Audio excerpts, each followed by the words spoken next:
নির্বাচন যথাসময়ে চাইলেও খালেদা জিয়ার অসুস্থতার কারণে এই মুহূর্তে তফসিল চায় না এনসিপি। একথা জানালেন দলটির আহ্বায়ক নাহিদ ইসলাম। আর নির্বাচনের কার্যক্রম স্থগিত চেয়ে যারা আদালতে গেছেন তাদের কড়া সমালোচনা করেন নাসিরউদ্দিন পাটোয়ারী। ফেব্রুয়ারিতে নির্বাচন, সরকারের এমন ঘোষণার পরে নির্বাচন কমিশন, রাজনৈতিক দলসহ সব অংশীজনেরই বেড়েছে তোড়জোড়। বাদ নেই এনসিপিও। নতুন নিবন্ধিত দলটি পায় শাপলাকলি প্রতীক। সেই সনদ নিতেই নেতারা আসেন নির্বাচন কমিশনে, বৈঠক করেন প্রধান নির্বাচন কমিশনারের সাথে।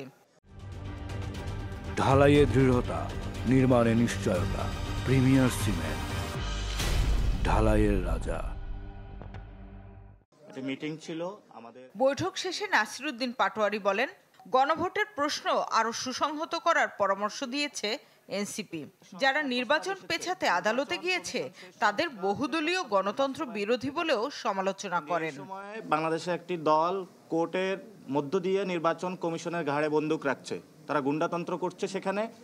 অর্থাৎ ছোট ছোট যে দলগুলো রয়েছে সেই দলগুলোকে কয়েকটা সিটের লোভ দেখিয়ে বাংলাদেশের রাজনৈতিক যে বহুদলীয় গণতন্ত্র সেটাকে তারা হত্যা করার উদ্যোগ নিচ্ছে।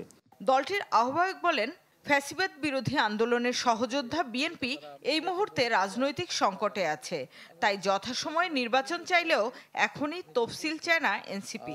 প্রত্যেকটা দলই যাতে নির্বাচনী যাত্রা শুরু করার একটা পরিবেশে থাকে, তাদের দলের ভিতরে এবং সার্বিক রাজনৈতিক সেই পরিবেশটা যাতে থাকে, সেই সময়টায় যদি তফসিল দেওয়া হয় তাহলে এটা নির্বাচন কমিশন এবং সকল রাজনৈতিক দলের জন্য সেটা উপকারী হবে।